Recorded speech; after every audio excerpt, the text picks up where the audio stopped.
नमस्कार। आप देख रहे हैं स्टेट अपडेट। मैं हूं राजेंद्र कानूनगो। वर्तमान में चाहे वह सोशल मीडिया हो या इलेक्ट्रॉनिक मीडिया हो, उस पर चर्चा ये चल रही है कि मध्य प्रदेश के कांग्रेस के पूर्व मुख्यमंत्री कमलनाथ जी और उनके सुपुत्र नकुलनाथ जी बीजेपी में सम्मिलित होने जा रहे हैं।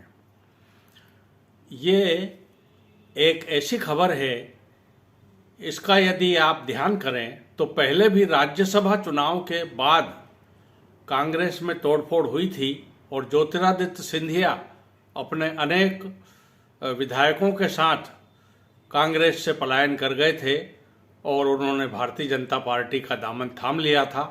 और उसके पश्चात जो परिस्थितियां बनी वो आपसे और हमसे किसी से छिपी नहीं हैं। अब फिर से राज्यसभा चुनाव आए हैं।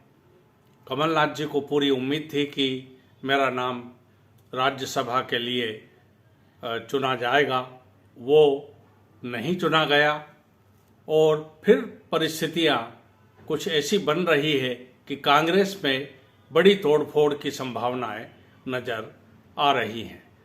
अब अभी तक यह भी स्थिति स्पष्ट नहीं की है कमलनाथ जी ने या नकुलनाथ जी की ओर से भी कोई ऐसा बयान नहीं आया है कि ये स्थिति जो चर्चाएं चल रही है ये गलत है और भ्रम पैदा करने वाली है। हम कांग्रेस छोड़ करके कहीं नहीं जा रहे हैं। ये सारी बातें अभी भी स्पष्ट नहीं हुई है। अभी तक जो सोशल मीडिया में चल रहा है, लोग उसी को सही मान रहे हैं।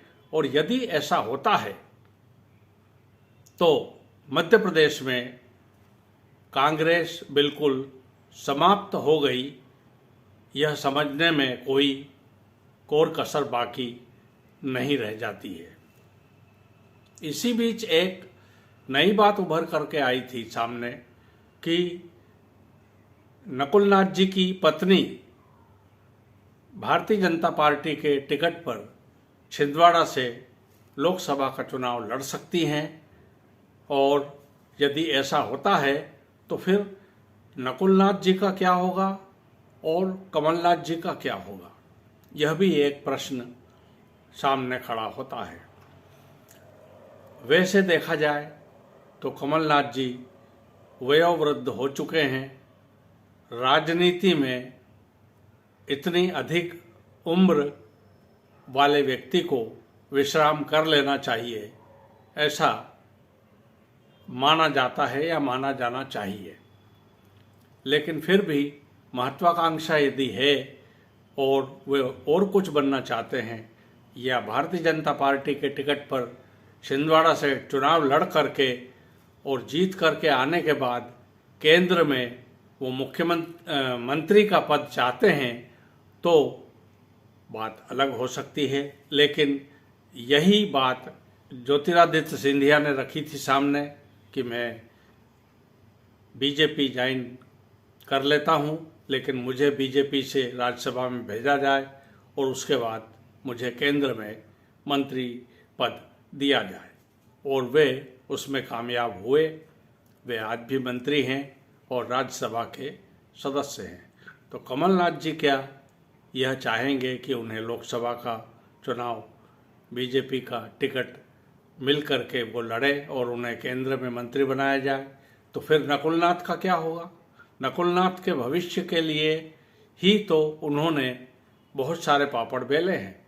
तो नकुलनाथ जी का फिर ऐसी स्थिति में क्या होगा, यह एक प्रश्न सामने खड़ा है। अब आगे देखते हैं कि स्थितियां क्या बनती हैं। क्या कमलनाथ जी और नकुलनाथ जी दोनों भारतीय जनता पार्टी में सम्मिलित होते हैं या नकुलनाथ जी की पत्नी बीजेपी से चुनाव लड़ करके और संसद में पहुंचती हैं? ये सारी बातें अभी एक गुप्त अवस्था में हैं। ये सारी चीज़ें मौन हैं। अब देखते हैं कि स्वर क्या स्फुटित होता है और कौन कौन सी बातें सामने आती हैं, ये आप और हम देखेंगे। नमस्कार।